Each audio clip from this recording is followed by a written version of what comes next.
Missed an episode of your favorite podcast? Choose from over a decade of content in our archives, not just the latest episode. All free at GCNlive.com. This is your call to action. Get prepared, America. Economy, survival, energy, disasters. This is USAPrepares.com. Informative radio, educational radio. Interact now by emailing instructor@USAPrepares.com or text at 434-390-7953. Class, please take your seats. Now, your instructor, Vincent Finelli. Yeah, it's Friday.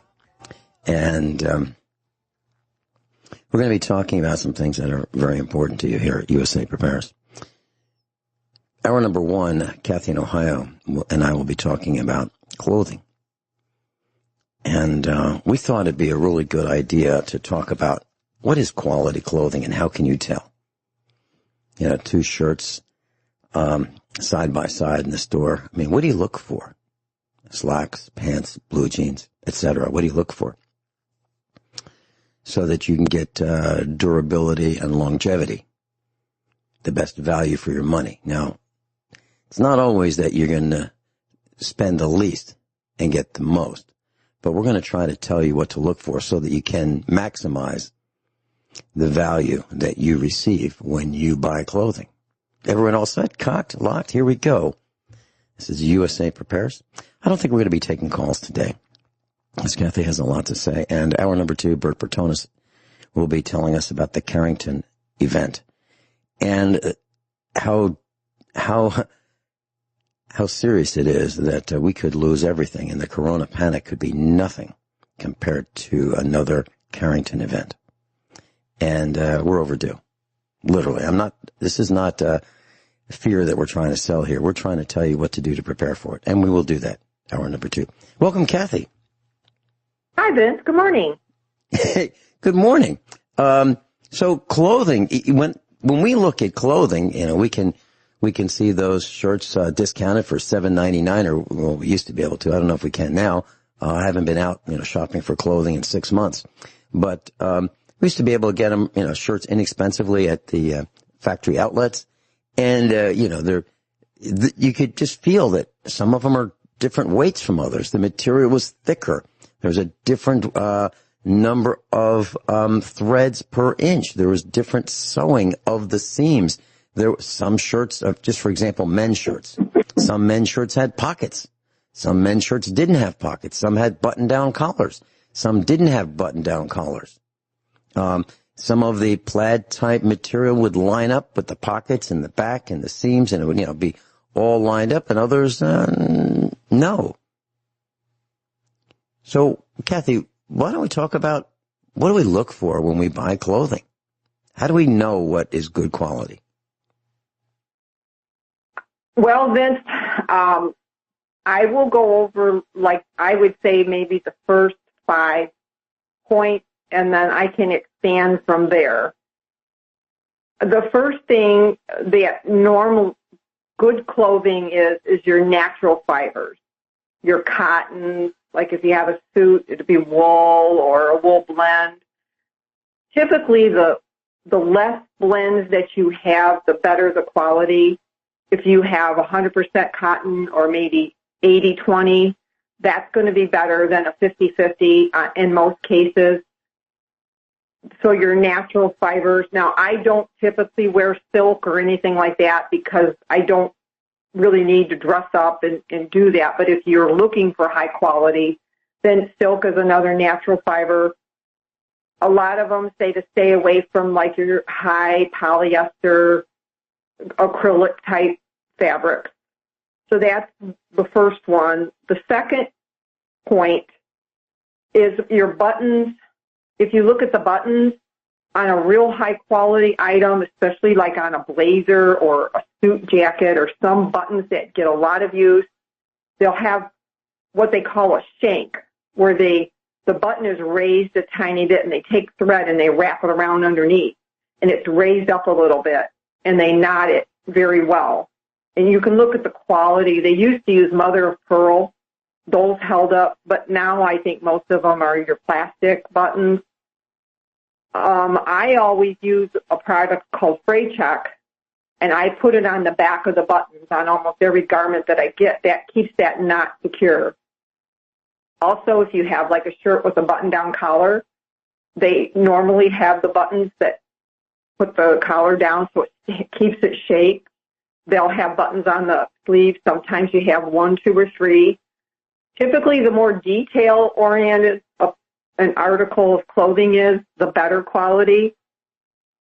A lot of the better-made clothing will have sample buttons sewn on the inside of the shirt at the bottom. A lot of times on the placket in the front, you'll have either 1 or 2 of the little buttons for your collar, or you'll have the main button that might come off of your front of your shirt. So check your buttons and then look at the buttonholes. The buttonhole's all ravelly looking. The buttonhole wasn't done very well. If it looks like it's stitched very well and there's not a lot of threads, and try the button in and out a few times, that's a high quality. And your zippers, that's another thing. Try a zipper. Does it lay down flat? Is it hard to go up and down? Does it meet? Sometimes when you bring it up to the top of the neckline, like on the back of a dress, it might be uneven. That's a sign of poor quality. Men's, same things with like your slacks and your jeans. Typically metal is better. They typically use metal in most of your jeans and those types of clothing.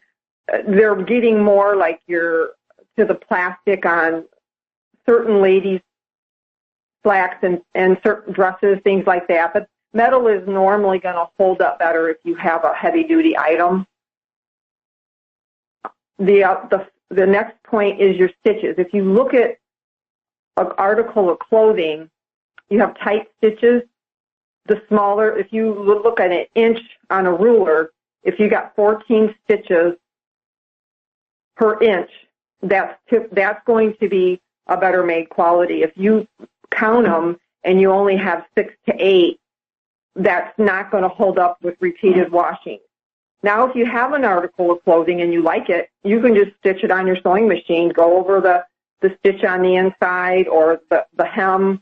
If it's something like a bottom of a shirt and you really like the shirt or the inseam, it's okay to do that. But if you're going shopping or you want to purchase better clothing, look at the tight stitches. The next thing is your fiber of your fabric.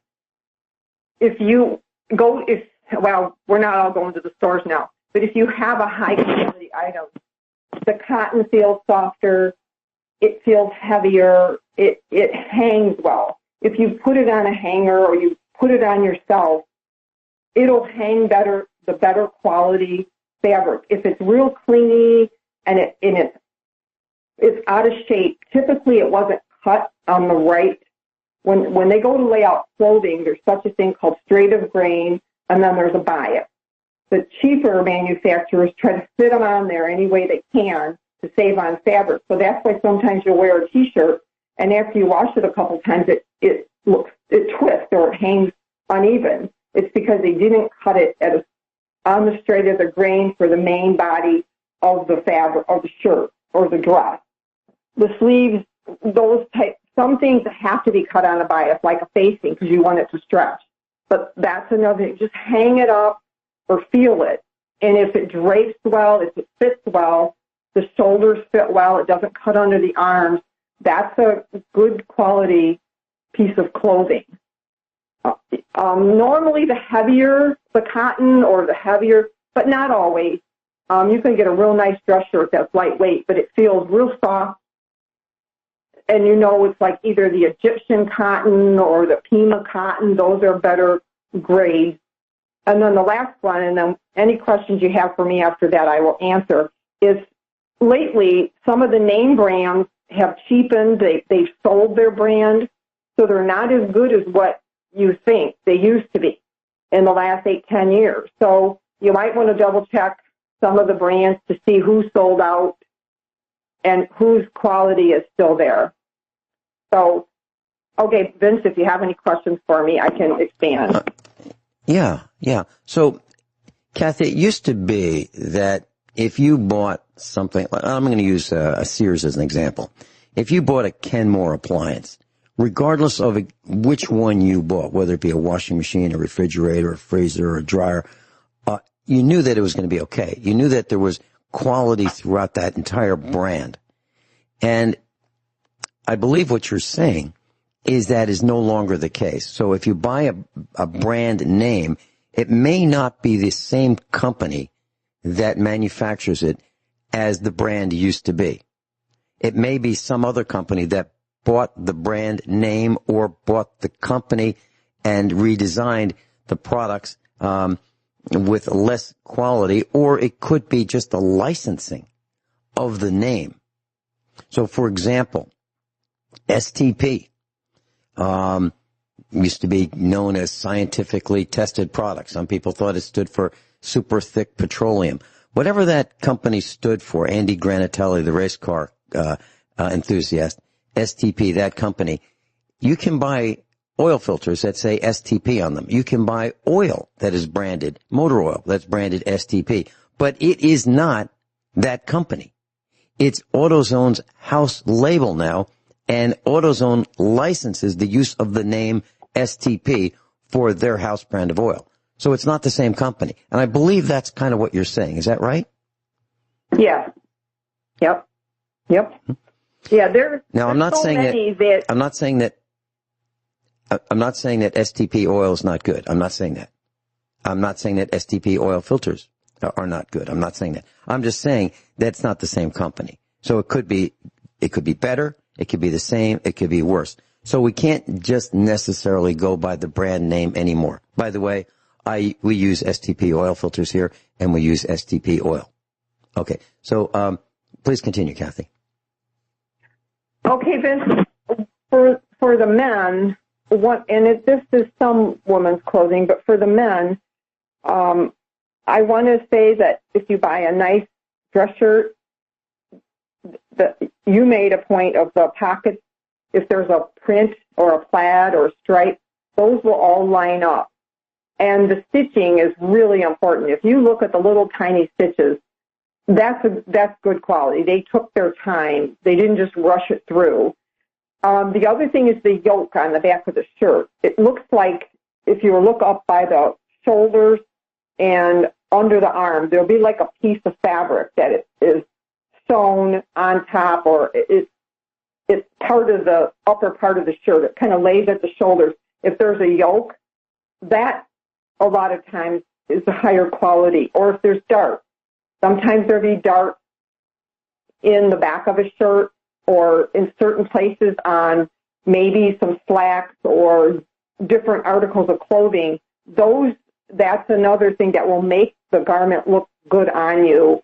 It'll fit you better. Collar stays are another. If there's a little slot underneath the collar for collar stays, and that helps the collar to keep its shape. And if you look under the collar, sometimes the fabric, if it's real soft, it'll help the collar lay down better. But if it's a real scratchy, heavy fabric, the collar won't lay down and keep its shape. All right, we'll be right back. Cathy's teaching us about clothing. I've got some comments when we come back. Cathy in Ohio is with us, and class, Cathy is our domestic engineer, and she's teaching us about clothing. And Cathy, I believe you used the word dart, D-A-R-T, or darts, D-A-R-T-S, regarding clothing. Could you share with our class what that means? What is a dart in clothing? Well, it's when you're sewing a dress, you would see a dart at the bust line. You would see a dart sometimes in the front of trousers. What it typically means is you have to mark it while you're sewing it, and it's a piece of the fabric that if you look at it, it would be wider, and then they taper it down to a tiny little point as you go into the fabric so that it holds its shape. So it doesn't lay flat once you sew it. It will actually lift up a little bit, and it will round a little bit. So it's going to be at a place where you want it to fit around your body. So it might be you start out at half an inch and then you go down to nothing. You go down and you taper it off. You would find it sometimes in the back of men's shirts or ladies' dresses, so it fits like the hourglass shape of a person. It's more of a fitted look. Mm-hmm. Right, yeah. It's more of a fitted look rather than a tent look. So, form fitted. So if you happen to watch an old Western television show called Maverick with James Garner in it and Jack Kelly, you will see that Maverick's clothes, whether it be Bart or Brett Maverick from the 1950s, the late 1950s, like 1957, you will see that their clothes are very form-fitted, very well-tailored. And as a matter of fact, one of the things that they mentioned in one of the episodes is that Maverick's very, very well-tailored jacket, and he wore these black dress jackets, for example, and one of them got ripped. And it was, wow, it's going to take quite a while to get a new jacket made. And it did. It did. We used to go to a clothing maker, and they would custom measure and custom manufacture jackets for us, and clothing and pants and suits. And that's what used to happen. So what Cathy's talking about when she says darts is that it's those seams that make the clothing fit so well and look so well on a person. Cathy, you mentioned buttons, and I had something I wanted to tell the class about buttons. In a previous life, I used to be a computer consultant, and we lived in Virginia. That's what I did. And one of the companies I consulted for was a button company. Have you heard the company name Rochester Button in Virginia? Have you ever heard of those guys, Cathy? No. Okay. Well, they didn't advertise as being the best button company in the world, but they were. They really were. And buttons, we take them for granted. Shirts have buttons. You've got them on the cuffs. You've got them sometimes on the collar, sometimes down the front of the shirts, sometimes on slacks, coats, etc. Well, they're actually manufactured. They just don't appear without a lengthy process. And what they do is they take a plastic or a mother of pearl disc, a round disc, the thickness of a button, and they mill it into so there's a rounded or concave shape on the outside edge that you see, and then they drill holes in it. And then they take those milled and drilled discs and they put them in a tumbler with like a pumice, and it polishes them. And it takes a week or two to polish these buttons. So there are a lot of steps that go into making a button, and we take them for granted. But people who are our parents' age would save the buttons, because if a shirt wore out, well, the buttons didn't wear out. The buttons were worth saving, and the lady of the house would generally string all those buttons together after they were cut off the garment, whether it be a coat, a shirt, a dress, whatever it was. They would save those buttons, put them on like a string or some thread so they'd all stay together. So if you wanted to make another shirt, you'd have all the buttons to do it. You remember those days, Cathy? Yeah, I can do that, Vince. I have a whole little compartment. I've got them all separated between white, beige, yellow, all the way down. So when I'm looking for something, I can just open the little drawer and I can find what I'm looking for. Mm-hmm. And years ago, and I'm talking like in the 1960s and the 1950s, men's shirts, the guys would wear out their cuffs and their collars.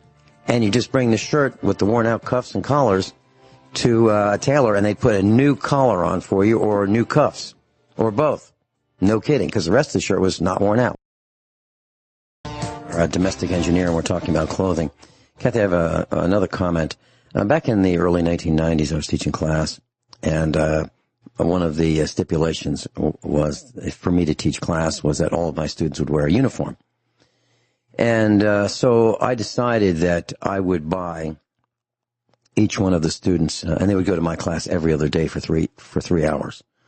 So they would have to wear a uniform shirt, and the uniform shirt was something that I picked out with Mrs. Finelli. It was kind of a plum-colored knit shirt, collared knit shirt with an embroidered, not not silk screen, but an embroidered logo on the shirt pocket. And so when I went to buy these shirts, I had 60 students when I started, and I thought, okay, 60, let's get 2 shirts each. Then we got some teachers, and let's get some spares. So I wanted about 150 shirts. So I went to the store, and I said, I'd like to buy some shirts. And they said, okay, what kind? And I said, I need about 150 of them. And I gave them the sizes, and they said, well, okay, now look, we don't have that many. Nobody has that many. All the same, all the same style. So we're going to have to make them for you. Now, do you want a pocket? Yes or no? Because a pocket costs more. Now, if you want 2 pockets, it costs more than 1 pocket. Now, do you want those collars buttoned down, or do you want them not buttoned down? If you want buttons on the collars, that's going to cost more. And if you want, now the larger sizes cost more than the smaller sizes. So how many do you want in extra large, etc.? So what I'm saying, Cathy, is those are all things that the manufacturer is thinking about when they make clothing. The size, the quality, the number of buttons, the number of pockets, etc., and the fabric.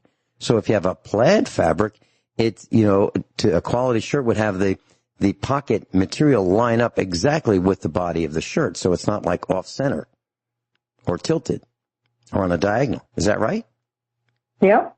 Yeah, absolutely. And that takes time. And time costs money because you have people sitting at these sewing machines, stitching on those pockets. And typically, I don't think it's automated to the point where you just take a bolt of material and then feed it into one end of the machine and the shirt comes out the other. I think shirts are still made by hand sewing. Isn't that right? Yeah. Mm-hmm. Mm-hmm. Yeah. A lot of them are overseas now, but I believe it's like an assembly line. Like one person does pockets all day, one person does collars all day, and they just move them on. That's how they can mass produce them. Right. So, Cathy, when we're buying clothing, for example, I was looking, during the break, I went to the closet and I took out one of my men's shirts. And it happens to be what you might think of a farmer wearing, one of these heavy cotton plaid fabric shirts. And the pocket absolutely positively lines up, so, with the plaid of the material. So it's not like when you look at the pocket, it really stands out. It doesn't stand out at all. It's actually hardly noticeable because when they made this shirt, they lined it up perfectly. How much more time does it take to get that right? And how much more material would you say is consumed to get those pockets right versus just cutting out pockets and sticking them on any old which way? Well, when you lay out your fabric, there's a part on the pattern that has the lines where the pocket goes. And so when you lay that out, then when you lay your pocket out, you take and you match it up to, let's say the pocket's 5 inches wide or 4 inches wide. Then you once you cut it out, then you find like the big, like a identifying marker on the plaid, and then you just lay it there. So then once you do that, you typically have to fold the top down so that, and you stitch it, then you flip it underneath, trim it, and then you have to fold all this, like the sides and the bottom end, and sometimes there's diagonal corners at the bottom. So I would say, for me, I'm sure these women can do it a lot quicker, but for me to add 2 pockets, I'm saying you're looking at 20 more minutes on a garment to press it, to stitch it, line it up, and to cut it out. And it doesn't take a lot of fabric. A lot of times you have a little bit of spare pieces of fabric or areas on your fabric, but sometimes you have to go maybe another 4 inches that you would have to buy if it's an unusual plaid. Okay, and I was looking at some of my shirts during the break, and some of them have 2 buttons per cuff. Some have 3. So, and they have to be, and those buttons have to be put in the right spot. So, what I'm saying is the ones that have 3 buttons on the end of the sleeve, so you can have that cuff tighter or looser. There's an extra button there that most of us don't use, but it costs more money to put that there. Would you say that would be an indicator of a slightly better quality, or is that irrelevant, Cathy? I'd say the better quality. And Vince, here's something: if you lose a button and you have to sew one on, you said something about lining it up. One of the things you can do is, let's say you lost a button and you have to take one from the inside of the shirt. Line the buttonhole up with where the old button, there's typically, you can see the hole where the button was sewn. But if you can't, just take a pencil or some sort of a marker that's not going to be obvious. So make a little mark there. Just lay your cuff down or your shirt, lay the buttonhole where it's supposed to line up. And in the buttonhole, take your pencil and just make a little dot. And that way you know exactly where to sew the button, so you're not a 1/4 inch off or too close or too far away. It's just a trick that I use when I go to sew on buttons. Like if I've got down the front of the shirt, I'll lay it down and I'll mark it with, I have a marker that it'll be invisible in 24 hours, but you can use a light color pencil and just mark right in the center of each buttonhole all the way down the shirt, and that tells you where to sew it on. You know, Cathy, as you're saying that, I was thinking about my favorite blue blazer. It's 35 years old. Literally. It's 35 years old, and if I'm going to go somewhere, if I'm going to speak, I'm probably going to wear my blue blazer that's 35 years old. And, you know, when the buttons, if I think that one of them is just, you know, thinking about, you know, detaching, I sew it right back on before it leaves. That way I don't try to, I mean, some of them are so hard to match because they don't make them anymore like that. So I'm talking about, you know, these brass colored, buttons that are on blazers that, you know, are not quite one of a kind, but darn close to it.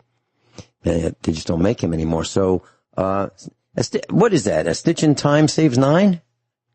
So, yeah. You know. And Vince, if you lost those buttons, then if you can't find a match, then you'll have to go out and buy all new ones and replace them. So it's smart to reinforce your buttons. Cathy, what would it cost? These are kind of nice buttons on this particular blue blazer. I bought it in Philadelphia at a men's store. And it was tailored for me.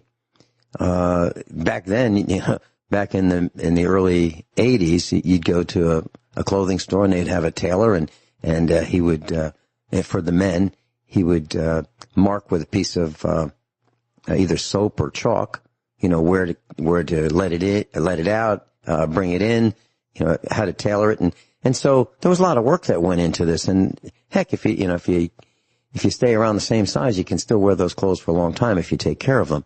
I guess the point is we don't have those kind of facilities for the common guy anymore, or the common girl, right? Yeah. You just buy it off the rack and say, well, it sort of fits. Yeah. But that's why I take care of my clothing. And I just don't throw it in the back seat of the truck or the car. And I want to make sure that if there's a loose thread, I take care of it right away. And you can too, class. But then again, Cathy, isn't it getting harder to get thread? Well, it is. I do know that it is in the fabric stores now. When we first had the shutdown, they were literally sold out. But I did see some a couple weeks ago when I had to go. They had a decent variety. But talking about loose threads, you made me think of something. We've all done this where we've pulled the thread and it unravels the whole hem or the whole seam. That is an indication of a poorer quality garment. A high quality garment won't have that kind of a hem sewn in, or wherever they happen to sew it to hem a cuff or a hem on a dress or a pair of pants. If you do catch it, try not to pull it anymore, and then you can just hand stitch that very carefully and put the Fray Check on it, but try not to pull those threads. But if you look underneath on a garment, if it's a good high quality garment, the edges are finished. Sometimes they'll even have like a finished, it looks like bias tape or seam tape, and they'll have that on the edge of inside of a garment. That helps it not to ravel, helps it to hold its shape. So that's a good indication of quality. When you look inside, if it looks almost as nice on the inside as the outside, you have a nice quality garment. The other thing is they say it's like a fall of a fabric.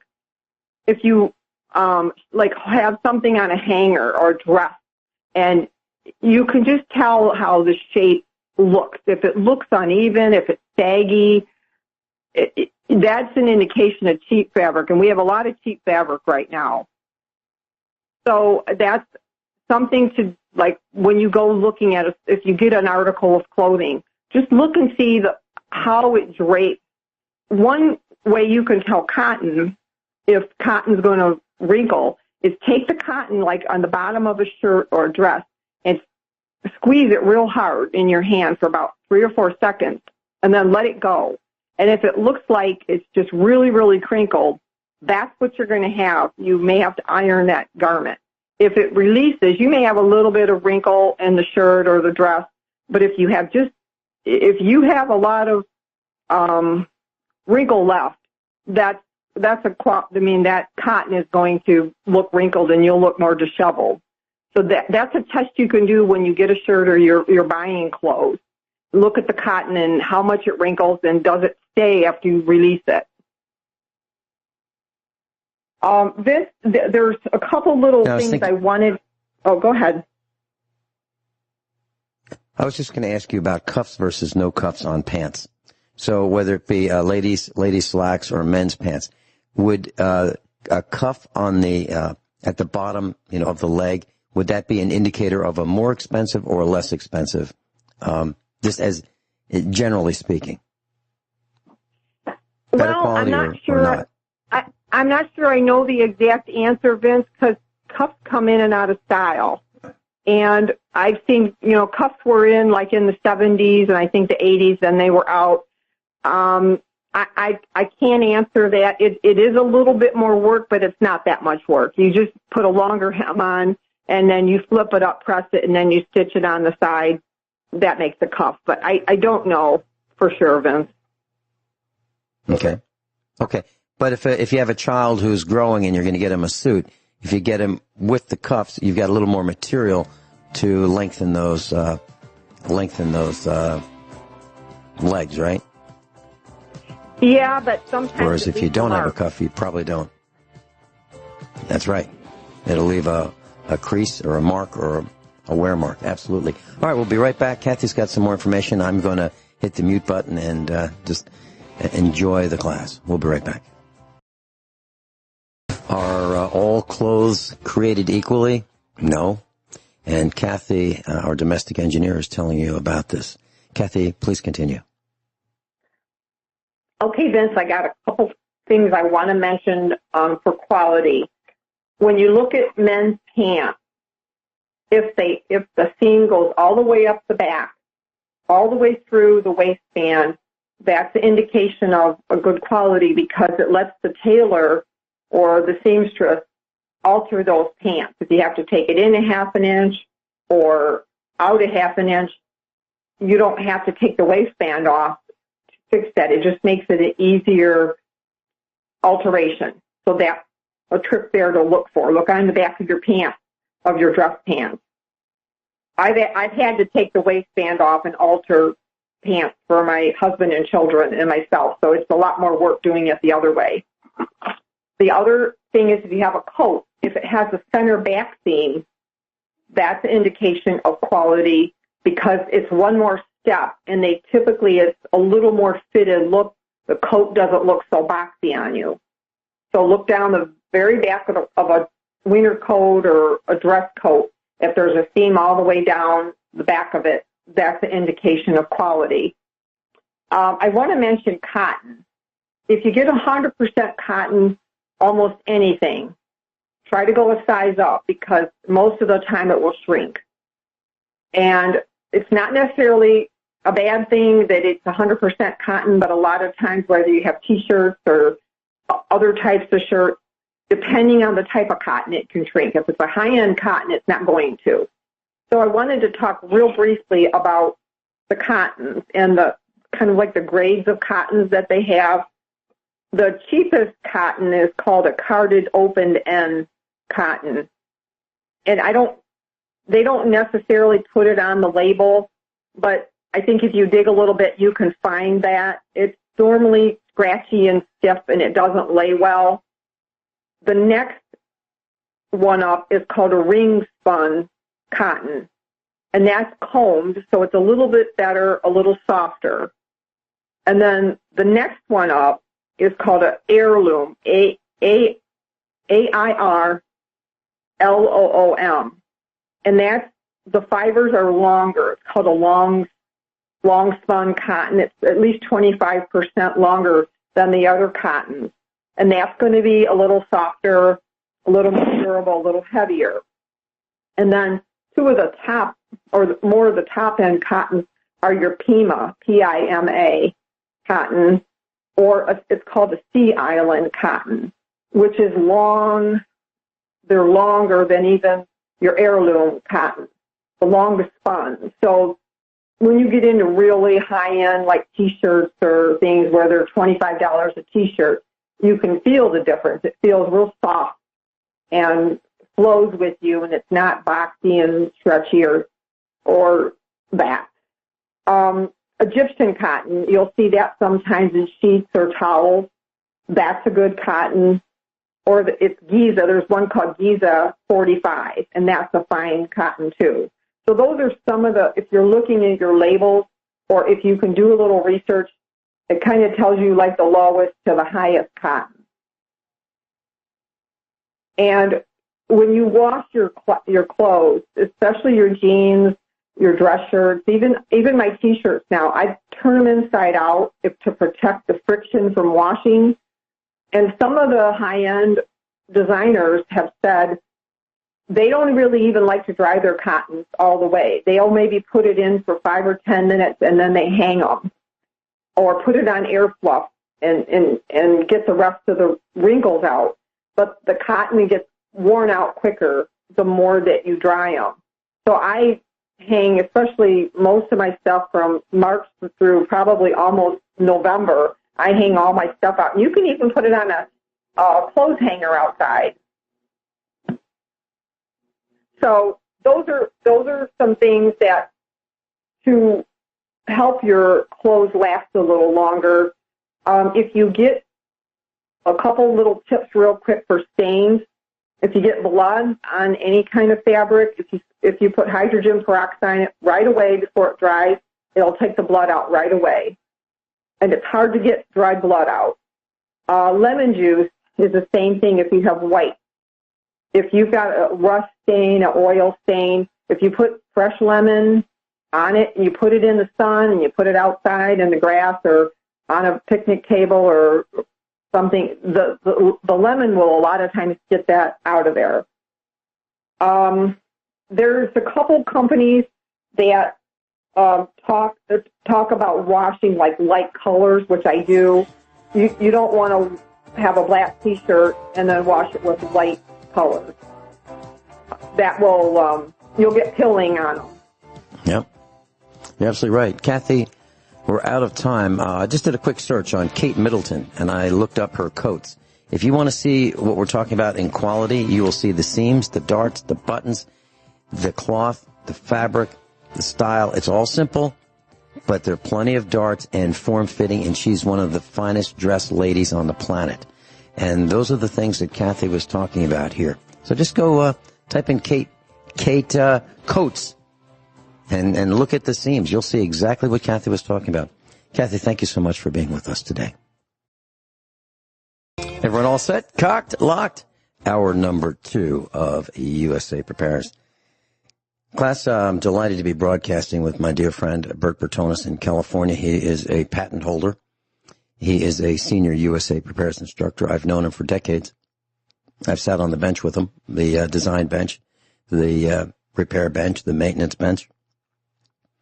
And we're going to be talking about something that is probably of great concern, at least to me. And I'm sure to Bert, too. And it should be to you. We're going to be talking about the Carrington Event. And it's something that happened well over 100 years ago. And it's due to happen again. Actually, it's overdue. I'll let Bert tell you about it. Welcome, Bert. Morning, Vince. Good morning. Bert, would you tell us what the Carrington Event was in 1859? Please? Sure. Well, we've all heard of solar flares and solar storms. So what we don't fully appreciate is the effect that the sun has on the Earth. And this has been going on since the beginning, since, day one. And in fact, maybe a topic for another show one day would be the effect of the sun on our weather and climate, which I believe is the primary cause of climate change. But in 1859, in September, so we're looking about 161 years ago, we had telegraph.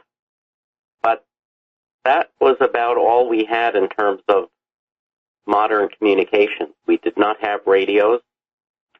We certainly didn't have any type of personal communications. So telegraph was a big deal. And what happened in September, and it actually occurred over 2 days, September 1st and 2nd, is that telegraph systems started literally blowing up. And at first, nobody knew what the reason was, but it turned out there was a scientist in England whose name was Carrington, who was observing the sun and saw solar flares forming out of some sunspots. And that's why it's named after Carrington. So, of course, we didn't have very good communications in those days, so it took a while before his research got to the United States. But nevertheless, over these 2 days in 1859, there was tremendous effect on the infrastructure of the United States and, in fact, other countries in the Northern Hemisphere. And when I say tremendous, the force of this solar storm was so strong that not only were telegraph operations thrown out of whack, but even railroad lines were bent. And think of a steel railroad line, the force required to bend something like that.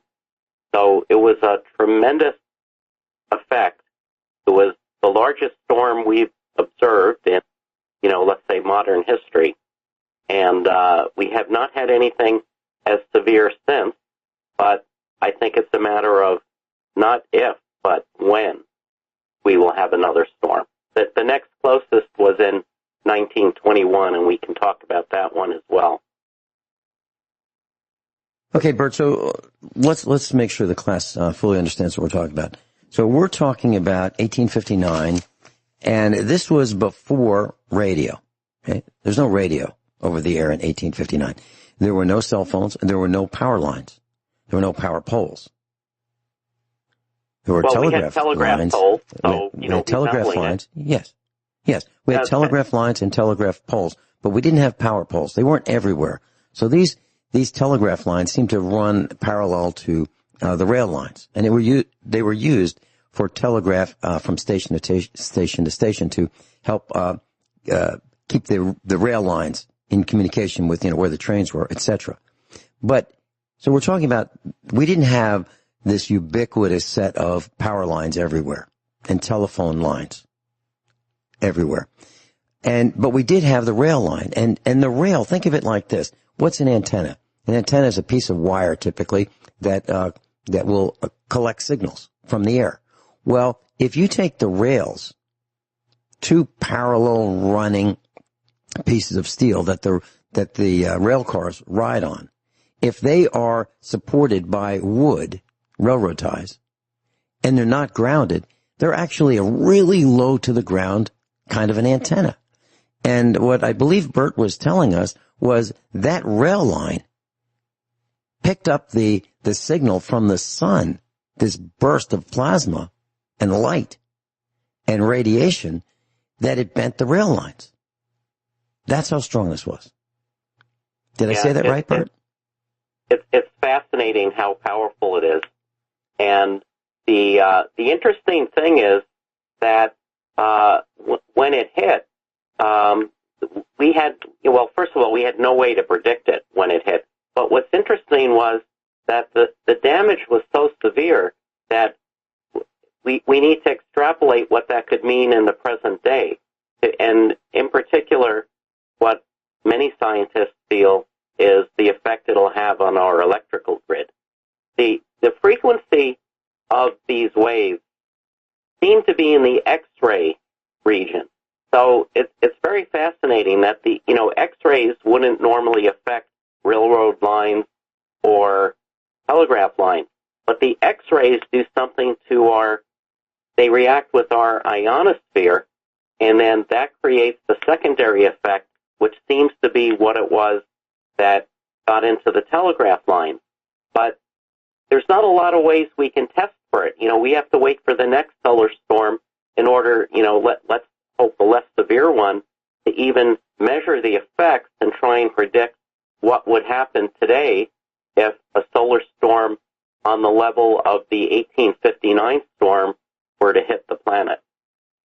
Okay, so Bert, my understanding is that as we have become more and more sophisticated with electronics, the way we could make a computer CPU and memory circuit run faster all the time is to close the gap, reduce the distance that the electrons would have to flow. So, for example, a current processor in a computer would have smaller traces, smaller wires, shorter distances for the electrons to travel. And that's how we were able to speed them up. That's one of the ways we were able to speed them up.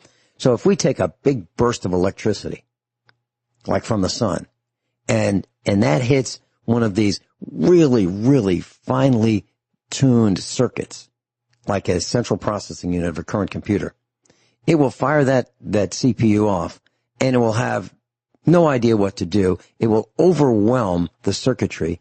The heat will not be able to be dissipated quick enough, and it will fry the electronics. Is that correct?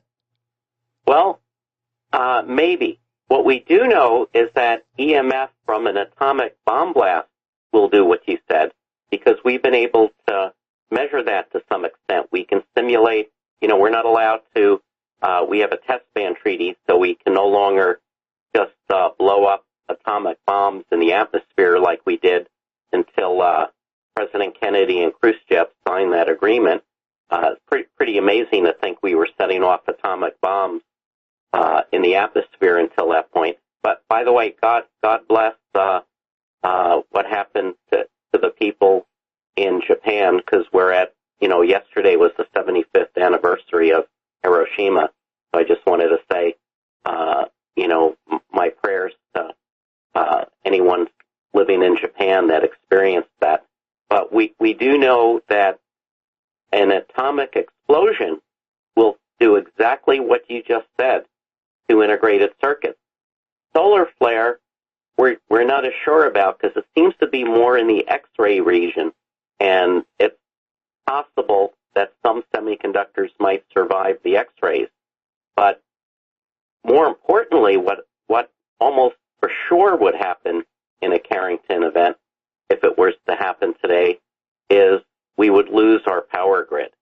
And can you imagine the United States without electricity for weeks or months, potentially? And that's what we think the worst effect would be if a storm of simply that same magnitude were to hit today, because the electrical power grid would be destroyed. And we, I don't want to get it too technical, but we have transformers that step up and down the voltage along the power grid, and some of those high voltage transformers are very specialized in the manufacturing, and we don't have a reserve supply of them.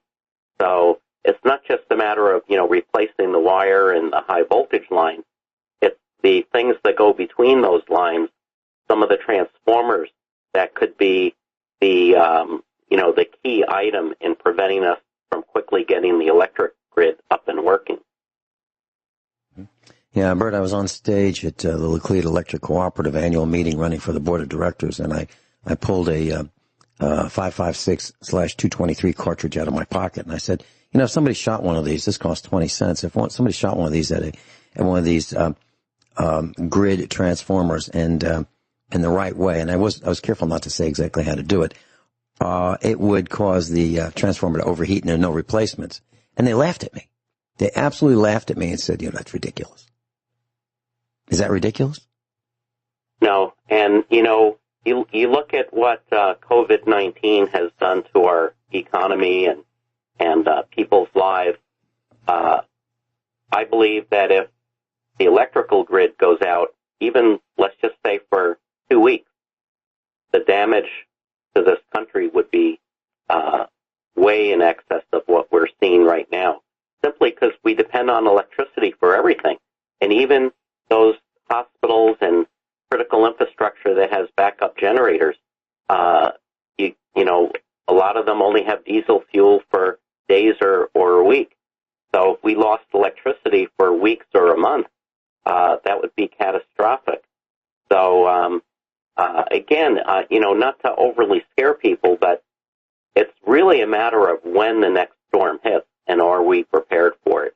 And I don't think most people are aware what a solar storm can do and aware of the time frame from when we might face another one. Okay, so here's one of the salient points. We can do things to individually protect ourselves somewhat. We can have Faraday cages. We can put our electronics in the Faraday cages and so forth to protect them should they be in the Faraday cage when a solar storm erupts and hits Earth. But that's just us. That doesn't help the reordering of fuel from the gas station or the refinery from producing the fuel, which requires the grid in order for the refinery to work, or the rail system to deliver those containers from coast to coast to coast to coast. So we can protect ourselves, but in the larger scheme of things, we're in a lot of trouble. We'll be right back with Bert Bertonis. I'm going to tell you about the National Electric Code very quickly when we come back. Bert Bertonis is with us, and Senior USA Preparedness Instructor and a radio frequency engineer. Bert, my understanding is that, and correct me if I'm wrong, radio waves and light waves travel at about the same speed, roughly the same speed, which is the speed of light, which is 186,000 miles per second. The sun's 93 million miles away, give or take a little bit. That's 500 seconds. It takes 8 minutes, 20 seconds for radio and light waves to travel from the sun to hit Earth. And if we had a machine that could measure the eruption as it just, let's say it was instantaneous. It's not, but let's say it were an instantaneous eruption from the sun. By the time we saw it, we wouldn't have time to say, uh-oh. Is that right? Well, actually, the plasma travels at a slower speed. So it's not that it's just a flash of radiation. It's actually, and we're learning about this. And in fact, we just sent a satellite to the sun to measure these things just, recently this year. But the actual plasma does travel a little slower. And we can predict when it's, we can see the solar flare. We can see if there's plasma ejection, and we can predict when it'll hit the Earth and, which hemisphere that it'll hit. So, we might have a couple of days warning on that. But the real question is, what would we do? It takes months to build the transformers that we talked about. So there's not much you can do in a day or two. Okay, and that brings us to the National Electric Code, which I mentioned previously. And so, class, the government could enforce some rules of the electric utility companies. They could say, you will protect the grid, so that this does not destroy and burn up the electronics, all connected to the grid. They could do that. And there is a technology for this. But instead, what has happened is we have a National Electric Code which involves us, the customers of electricity. And what they have said is the Electric Code, National Electric Code of 2020, requires emergency disconnects. So that's required for all, that's right now, required for all single and two-family dwellings. They must have an outside disconnect switch that's accessible by firemen, etc. So if they want to disconnect your electricity, they can turn it off from the outside of the building without going inside to your breaker panel. Number two, surge protection. They require surge protection on the service lines to all dwelling units. And it must be part of the service equipment or adjacent equipment, and it must be located at each level of downstream distribution. So in short, what that's saying is you will, if you're going to comply with the National Electric Code of 2020, you will have surge protection equipment at your location, at your home, your business, etc. And that is to attenuate those surges like Bert is talking about, as well as, lightning and the surges that blow up your equipment. So instead of having the utility companies do it on the power lines, they're having you do it at your home and your business. Now, is it as good? I don't think it's quite as good, but is it better than nothing? Absolutely. Bert, your comments? Sure. Anything you can do to isolate your electricity, one, from the power grid itself, and two, to harden it is advantageous. In fact, if you disconnect it before there's any surges, that's helpful. And of course, putting your surge protector in. But it's possible that pulses might be so strong that they're just going to blow out your surge protectors. So if you really know it's coming and you know it's going to hit, your part of the country, I'd almost recommend disconnecting your power from the grid immediately before it hits. Okay. So, Bert, how do we do that? So, in your house, you and I have talked about, you've put a whole house surge protection unit in, and we have here at the farm as well. We did it independently. We didn't talk about it before we did it. You did it. We did it. We came to the same conclusion. You can look this up, class. You can just go to the internet and type in whole house surge protection. You'll find plenty of, for about $100 you can do it. What do you recommend to disconnect? How do we do that, Bert? What is the fastest way? You say, it's coming. What do we do? When we come back, will you tell us how to shut off the electricity so it will not enter our house? If we have the time, if we have the advanced notification. We'll be right back with Bert Bertonis. We're talking about a massive solar storm that we're overdue for. Last one was in 1859. And it was catastrophic, but the next one will be way more catastrophic. And depending on who you listen to and what you read, you may see that we're overdue for it. You may read that, well, it'll be within a couple decades. The answer is it's going to happen. We just don't know exactly when. So, Bert, if we had advance notice, what would we do to disconnect from the electric grid, which is all of these power lines, which is just like one big network of antenna connected to our house that would send the electricity to the ground, which, well, we have grounded electrical panels in our homes and businesses. So the electricity is going to want to find its way into our houses and businesses, right? How do we disconnect? Correct. And by the way, let me say one thing real quick. We probably will not have this storm this year because we go through an 11-year solar cycle, and we're closer to a minimum now. And these storms generally, in fact, always occur at solar maximum. So we're, at least a couple of years away from when the next one might happen.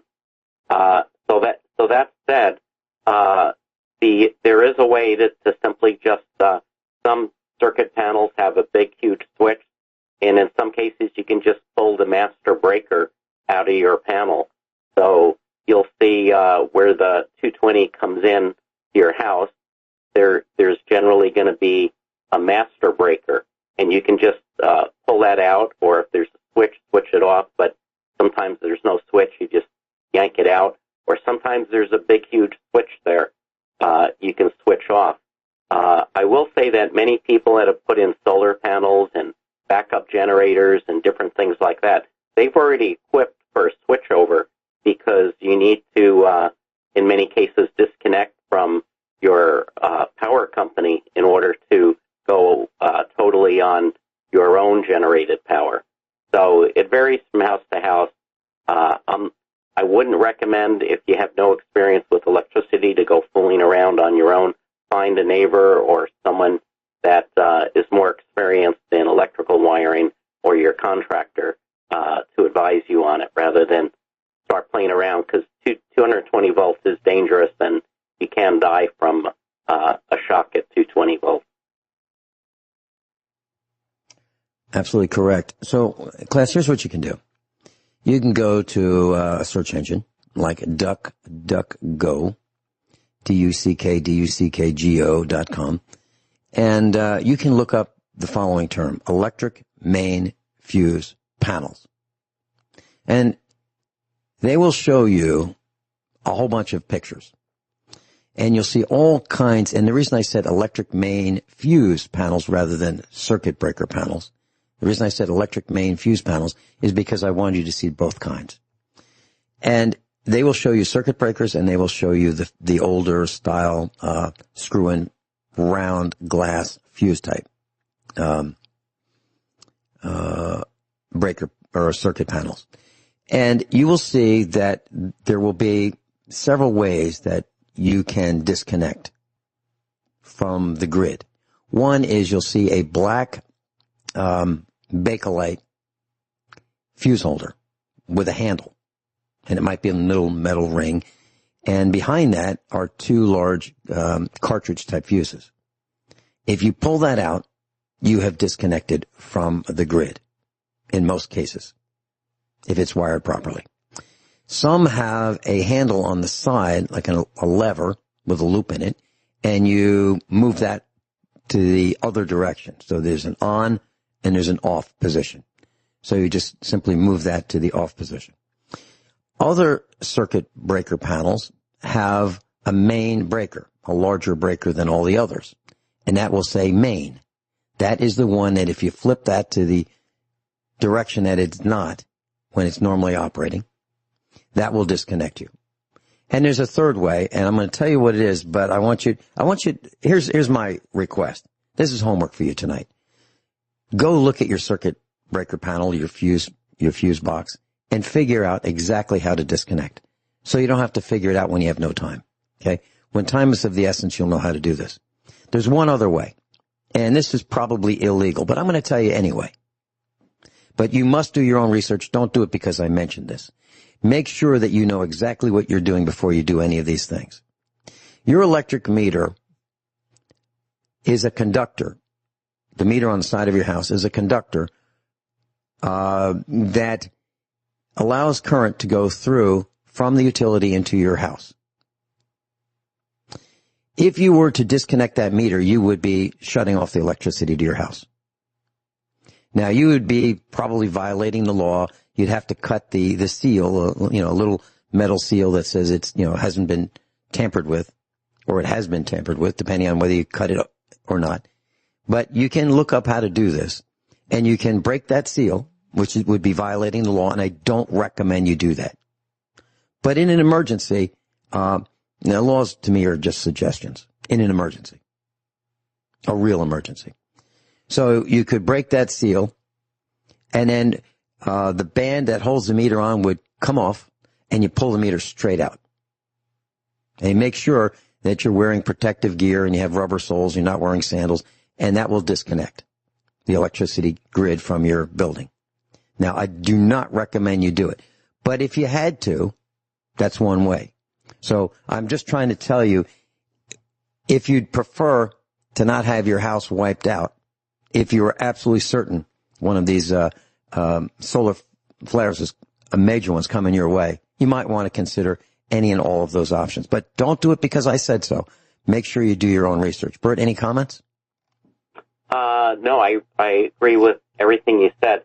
By the way, to update the class, while we were in the news break, I did look up the speed for solar wind, and it varies between 300 and 800 kilometers per second. So that is approximately, roughly, let's say, in the vicinity of 1 million miles per hour. Yeah. So we're looking at really high speed, and we're also talking about you might not have much warning. Now, yes, we can look at the sun and scientists can say, it looks like there might be an eruption. But if they miss it, you're not going to get any warning because it's pretty fast. It's pretty high-speed stuff. So make sure that you look at your electrical panel. And most people just take it for granted. Everything's working fine. Oh, geez, the breaker must have tripped. Let's go reset it. Well, go look at it. Look at how it's marked. And you'll see on the door that it'll say what each one of these circuit breakers is for. And identify the main breaker. Or identify the main fuse or fuses if you have an older system. And figure out how you can safely remove it. And it's designed, believe it or not, it's designed for the homeowner to be able to remove the main fuse or the disconnect. It's designed for that, so you can safely do that, but you have to know how. Any comments or suggestions, Bert? No, I think, on top of everything you said, it's your comment, don't do something beyond what you're capable of doing. So, hopefully you have a contractor or a neighbor who's experienced in electrical wiring that can help you with that. Okay, and there's a book, class. I've been recommending it for years. It's the Black & Decker's book on home wiring. We have it here. I've sent it copies to our friends on how to wire your home. And in that book, and you're probably going to be able to buy it for less than $10 shipped, used, from eBay, it will tell you how to do most of the things that I've suggested. Right there in the book. But you have to read the book. You have to know how to do this before you have to do it. Learning how to patch a wound that's bleeding profusely, the time to know how to do that is before the wound. So this is serious business. And Bert, you were talking about this is, if the grid were to go down, it would be absolutely catastrophic because of what? What would happen? What do you see happening if the grid goes down? Well, you have to realize we depend on electricity for almost everything. I mean, you might say, my cars will work. Well, the gas stations depend on electricity to pump the gas. Obviously, your computers depend on electricity, and your iPhone gets charged through electricity. So, you can use solar panels, which is, not a bad idea. Charge your cell phone from solar panels. But yeah, it would be, just stop and think how many things you depend on for electricity. Even your heating system in your house, might be powered by natural gas, but you still have electric fans in order for that to work.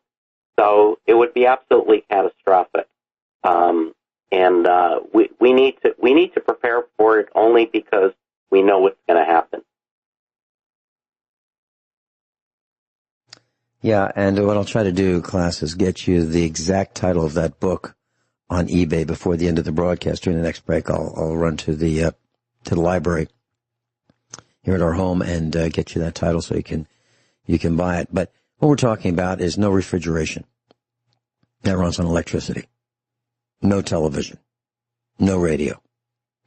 We're talking about, when we say refrigeration, that means your home refrigeration, your refrigerator, freezer, your air conditioner, the supermarket, the frozen food section, the refrigerated section. We're talking about the ordering of products from the supermarket for you to go and be able to buy them from their suppliers. We're talking about ordering for home delivery. That won't happen either because you won't have the ability to order it because of the lack of electricity. And the companies that sell you things won't be able to know that you want it because they won't have electricity. Now, some people will have generators, but here's the thing. Even the nuclear reactors, well, they've got cooling systems that run on the grid. So the cooling systems that keep the reactors from melting down rely on the grid to run those pumps and circulator pumps, etc., for the cooling system of the nuclear reactors. Well, they have diesel backup generators, and they all have about 30 days worth of fuel. 30 days. So if the grid goes down, we're good for 30 days. It takes a year to completely shut down a reactor. We have 30 days worth of fuel, but the refineries that provide the diesel for the backup generators for the nuclear reactors, they won't have electricity to run the refineries. It's a big problem. It's a huge problem. And we're all downwind. All of us are downwind from nuclear reactors because they're all over the planet. Seriously. So think about maybe 104 Chernobyls or worse. We'll be right back with Bert Bertonis, and I'll see if I can find the title for the book, that Black & Decker book on wiring. We'll be right back.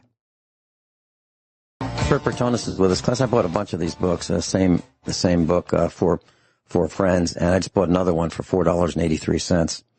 And it is called the Black & Decker, D-E-C-K-E-R, Complete Guide to Home Wiring. And the one I have is an older edition.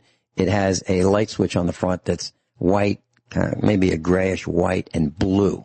So you see a wall switch. I see them for $5.27, $5.60, $4.83. That's what I paid, $4.83. So the Black & Decker Complete Guide to Home Wiring. That will tell you pretty much what you need to know about your wiring. And I suggest you get them, and I'll bet you they get wiped out. That's on eBay right now. I'll bet you their supply is wiped out as a result of what we've told you to do today. Bert, serious topic, and we are all vulnerable. There's no exceptions.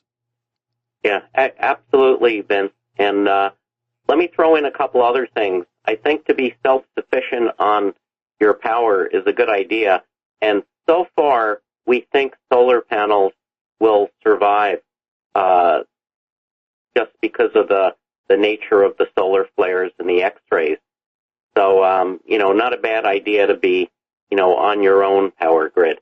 But while we were on break, I looked up a few dates for you. And in case people think we're, fear-mongering or unduly getting people worried, let me throw you out some facts. In 1989, there was a much, much smaller solar eruption, and it wiped out electricity in Canada, in Quebec for a day. And this was something, maybe 1/10 the size of a Carrington class event. And so we know it has an effect on the power grid. And what we don't know is if a Carrington size event happens, how extensive and how long will the damage last for? Okay, so I believe in that event, Bert, I remember the news, and I believe it was the same event that this grid collapse, partial grid collapse, was felt all the way into New York City. And what happened, class, was people were in elevators in these high-rise buildings in New York City, and they all stopped.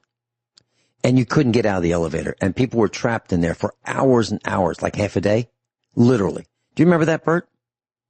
Yeah, I remember it. I know Canada had a number of power shutdowns, and so I'm not sure if that was the same one, but yes, there's another problem in that even if it just affects one power company, the power grids are interconnected, and it's taken us a while to learn, and I'm not sure we've totally learned how to decouple individual power companies from each other so we don't have a cascading effect. Like, of course, you remember the power failure in the 60s that we had over the Northeast. It was caused by cascading effect of the different power grids. Yeah, as a matter of fact, one of the platform pieces that I ran on for the board of directors was decoupling the Laclede power grid from the rest of the grid, should we need to. And they laughed at me about that, too. So, Bert, people just don't understand how interconnected and how interdependent and dependent we are on lots of systems, especially the power grid. And class, you may think I'm kidding. The most sophisticated thing that we have as human beings have ever made, the most sophisticated thing is the grid. There is nothing more complicated and more sophisticated than the power grid. Nothing. That's number one in sophistication. Bert, any comments? Oh, absolutely. And we need it for so many, it ties into so much else that we use. So, very, very critical to everything we do every day in our life and on this planet. Okay, so here's your homework for class for tonight, Friday night. That's tonight. So at 6 o'clock, you tell the family we're going to shut the power off. You shut off all the breakers except for those that are required for medical emergency, life support kind of things. You shut off your electricity, except for the refrigerator and freezer. You put tape across the handle so you don't, open them up. You put tape across the toilet flush handle and across the faucets, just to remind you that you can't use the water, you can't flush the toilet, you can't go in the refrigerator or the freezer, and you shut the power off. That means no phone. You're not going to use your phone for this example. And you write down, sit at the kitchen table and you write down what you like and what you don't like. And then the things that you don't like are the things you want to make sure you protect yourself against. Okay? So that's one part of your homework. Another part of your homework is to make sure you understand how to shut off the main breaker or pull the main fuses safely out of your system. Now, please do not think that I've told you to pull the electric meter off your house. I did not tell you to do that. I just said that in an emergency, that's something that could be done. But it's illegal. You'll probably be arrested if you did it. So I'm not recommending it. I'm just saying if life is dependent on it, that's something that can be done. Okay? Would I do it? Absolutely, I would. Bert, any quick comments? We got 10 seconds. Quick thing you can do, put surge protectors in your panel. Right. Whole house surge protection. Get on it right away. Look it up. Whole house surge protection. Bert, thanks so much for being with us. My pleasure.